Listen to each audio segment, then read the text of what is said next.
नाजरीन, खबर शामिल करते हैं पाकपतन से, जहां एबीसी न्यूज़ के डिस्ट्रिक्ट रिपोर्टर मुर्तजा अहमद की रिपोर्ट के मुताबिक पास्को सेंटरों पर किसान के साथ जुल्म बंद ना हो सका, बल्कि वकला हजरात से भी पाकपतन के हरिपुर सेंटर की इंतजामिया की बदतमीजी। दर्जनों किसानों का एहतजाज। राना तौसीफ और इसका कार खास हरियाम करप्शन में मुलव्वस।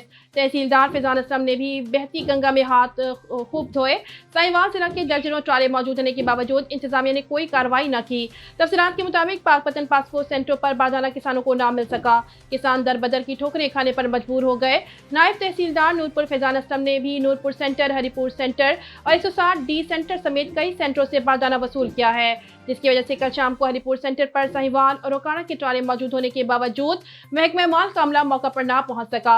अमले को बार बार किसानों की जानिब से कॉलें की गई। किसानों के एहतजाज और इंतजामिया के कहने के बावजूद नायब तहसीलदार मौका पर ना आया, जबकि सेंटर हरिपुर गोदाम पर हरिपुर के मुलाजमीन का सरेआम वकील से नारवा सलूक किया गया और संकीन नताइज की धमकियां दी गई। इंतजामिया के इस रवैये की वजह से अवामी हलकों में एक शदीद गम और गुस्सा पाया जाता है। अवामी हलकों का आला हुकाम से फौरी नोटिस देने का मुतालबा।